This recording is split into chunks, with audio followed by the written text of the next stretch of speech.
So this is how you can do price adjustment on Temu. Let's open up the app and then tap on the U button or the profile button at the middle bottom of the screen. So here, it's going to show our account, our messages, orders, reviews, coupons, credit balances, and addresses.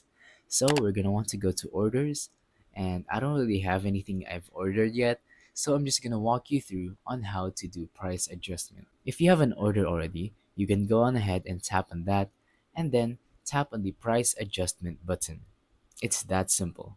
To make it easier for you, I'm going to give you a reference on what the price adjustment looks like on Temu. So here we are. This is what it's going to look like.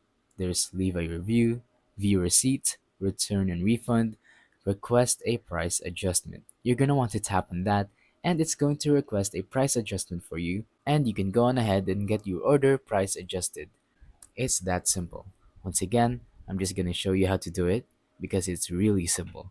Go to your orders and then find the item that you want to adjust the price of, and then see if you have that button. So thank you for watching. Don't forget to leave a like, subscribe, and let us know in the comments down below if the tutorial worked or if you have any questions.